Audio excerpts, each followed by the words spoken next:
Truck driver drives by this part of the field. He doesn't see anything there. 15 minutes later, the farmer is going out there and he sees this thing in his crops. It wasn't there 15 minutes earlier. It showed up in 15 minutes in 1996.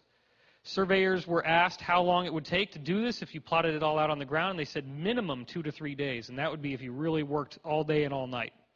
It's a beautiful formation, 15 minutes. This one's even more outrageous in 1996 because now you get like 3 of them rather than just one. And they form this very interesting cat's cradle of equilateral triangles when you look at it from the top down. Now here's another fractal. And of course the skeptics start saying, well, this isn't really a Koch snowflake. A Koch snowflake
is just taking the triangle, then making the inverse, and then iterating it more and more, and then you get this thing that looks like a snowflake.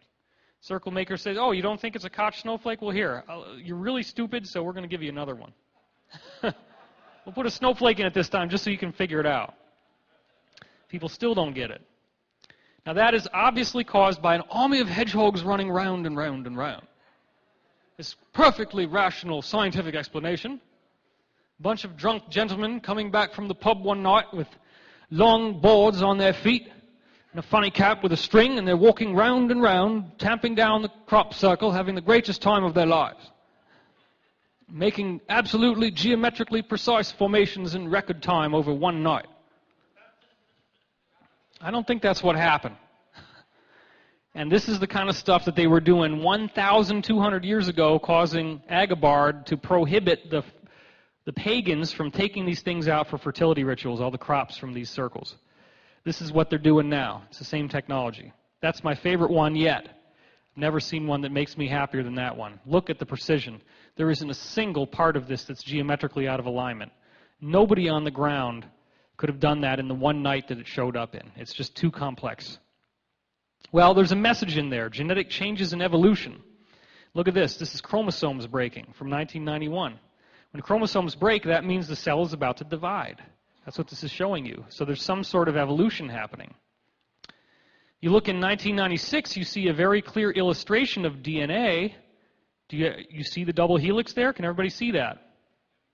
I also want you to pay attention to this shape right here. I want you to look at that shape, memorize that little part. We're going to get back to that in a minute. This is the same kind of sine wave you see here, but it's in a geometric pattern. That's 99. Now look at what happens less than a month later. Exactly the same formation, but now it's got even more strands. So it's saying something is going to be happening to DNA. That's the suggestion. That's one suggestion. There are others. Here's one that again is showing you DNA, but it's in a perfect circle, a perfect ring. You can obviously see the double helix and the little ladders connecting the two sides together. It's beautiful. But this is the one that really gets me off. You have the galaxy in the center, the Milky Way galaxy, and then you have these waves of DNA, and you have this pattern being flagged. Look at that. There's your double helix. Everybody see that? And this is being pumped out by the galaxy, but look at this.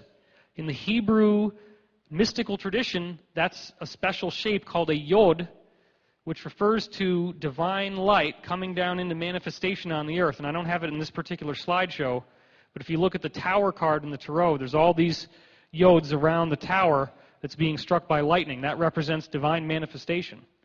So this is actually a further message saying that this DNA energy is a divine manifestation. The definitive 2012 formation is right here. This showed up last year. And what it does, Or it might have even been, it was this year, wasn't it? Man, it hasn't been that long. Or no, I think it was last year. I'm sorry. I've been using this ever since it showed up. Now, there's some interesting things going on here. We look at the sun, okay? Now look at the diameter of the sun. We know that all of these objects here represent the planets, and it's a specific planetary alignment. Well,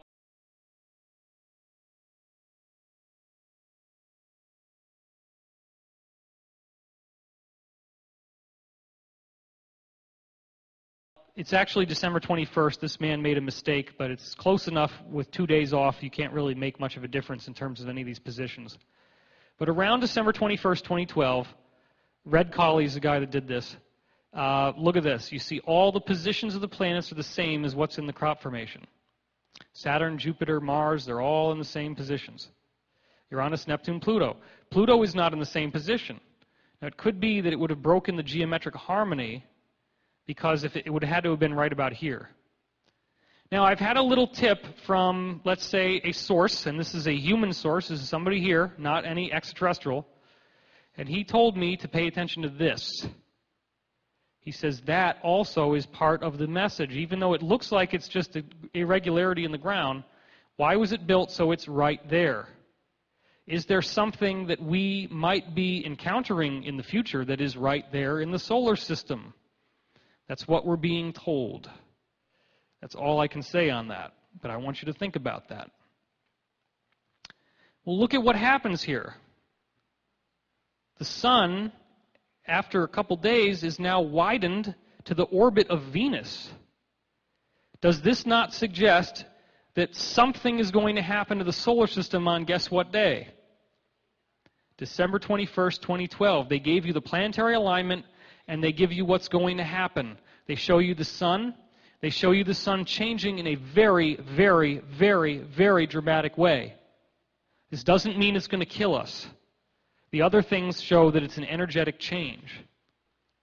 And it would also appear that this indicates some sort of energetic influx, and that these indicate all the ET groups that are surrounding us at this time. These are code ciphers for different planetary civilizations that are coming in. So this gets us into interplanetary climate change. And I'm not going to spend a whole lot of time on this stuff because there's so much of this data. But this is the smoking gun. When anybody tells you, oh, there's nothing that's changed, and it's all the same old stuff, it's not true. It's not true.